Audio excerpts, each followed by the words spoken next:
नमस्कार, मैं Kavita Kumari, assistant professor SPC GCA. आज हम बीएससी पार्ट फर्स्ट में आयनिक सॉलिड के अंतर्गत जालक ऊर्जा को प्रभावित करने वाले कारक के बारे में अध्ययन करेंगे।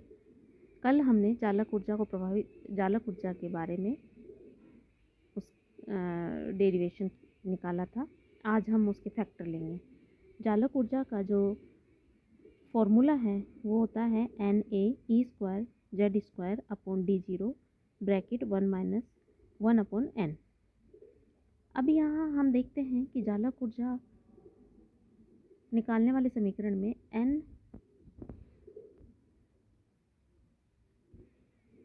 अवोगाड्रो नंबर व E इलेक्ट्रॉनिक आवेश, ये दोनों तो कांस्टेंट हैं, स्थिरांक हैं, किंतु अन्य सभी परिवर्तनशील है। अतः इन सभी के मानों पर जालक ऊर्जा का मान निर्भर करेगा। पहले लेते हैं, सबसे पहले हम आयनिक चार्ज। जालक ऊर्जा आयनिक आवेश के गुणनफल के समानुपाती होती है, डायरेक्टली प्रोपोर्शनल, जैसा कि हम समीकरण में देख पा रहे हैं।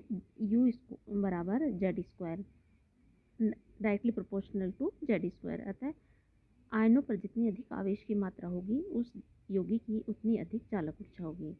अतः हम कह सकते हैं कि जिन आयन्स पर +3 चार्ज है उनकी जालक ऊर्जा का मान +1 आयनिक चार्ज वाले आयनों की तुलना में अधिक होती है। इसके बाद में नेक्स्ट आता है आयनिक रेडियस, आयनिक त्रिज्या। दोनों आयनों की त्रिज्याओं का गणितीय योग ही आयनिक दूरी d के बराबर होता है। जैसा कि समीकरण से स्पष्ट है, जालक ऊर्जा d के व्युत्क्रमानुपाती है, यानी U0 directly inversely proportional to 1/d0। अर्थात d के बढ़ने के साथ साथ जालक ऊर्जा का मान कम होगा। अर्थात हम कह सकते हैं कि आयनिक त्रिज्या के बढ़ने से जालक ऊर्जा का मान कम होगा। उदाहरण के लिए लिथियम के हैलाइड्स हम लेते हैं, lithium fluoride, lithium chloride, lithium bromide, lithium iodide.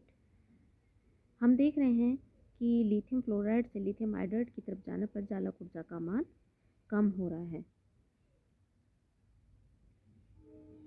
क्योंकि लिथियम फ्लोराइड से आयोडाइड तक जाने पर आयनिक त्रिज्या का मान बढ़ता जाता है। इसी प्रकार क्षार धातु के फ्लोराइड्स की जालक ऊर्जा के मान लिथियम से सीजियम तक जाने पर कम होते हैं, क्योंकि धनायन की त्रिज्या का मान लिथियम से सीजियम तक बढ़ती है। थर्ड टॉपिक आता है मेडुलम कांस्टेंट। क्रिस्टल संरचना पे डिपेंड करता है ये। मेडुलम कांस्टेंट के मान क्रिस्टल संरचना पर आधारित है और यौगिक की जालक ऊर्जा का मान मेडुलम कांस्टेंट के समानुपाती होता है, यानी U is directly proportional to E। अतः किसी क्रिस्टल संरचना जिसके लिए मेडुलम कांस्टेंट का मान कम है उसके लिए जालक ऊर्जा का मान भी कम होगा। और लास्ट आता है इलेक्ट्रॉनिक कॉन्फ़िगरेशन ऑफ आयंस, यानी कि इलेक्ट्रॉनिक कॉन्फ़िगरेशन, आयनों का इलेक्ट्रॉनिक कॉन्फ़िगरेशन यानी इलेक्ट्रॉनिक विन्यास कैसा है उस पर भी जालक ऊर्जा का मान डिपेंड करता है। बॉन्ड एक्सपोनेंट n का मान इलेक्ट्रॉनिक विन्यास पर निर्धारित होता है।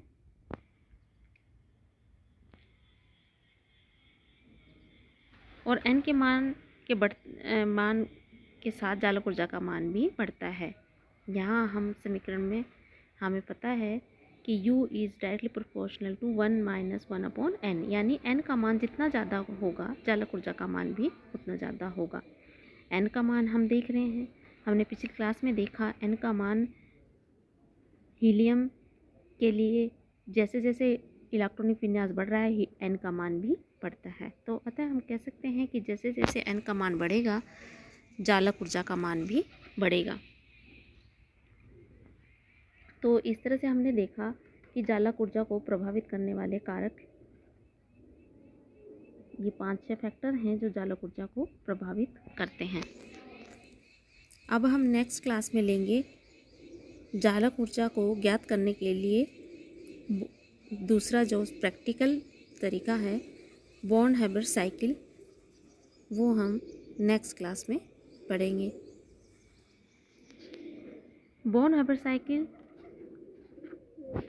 एक प्रैक्टिकल तरीका है जालक ऊर्जा को निकालने के लिए। और इसमें हम जितनी एनर्जी कंज्यूम होती है और जितनी एनर्जी रिलीज़ होती है उनका टोटल अगर हम कर लें तो हमें जो एनर्जी चेंजेस प्राप्त होंगे उसको हम चालक ऊर्जा के रूप में कैलकुलेट कर लेंगे।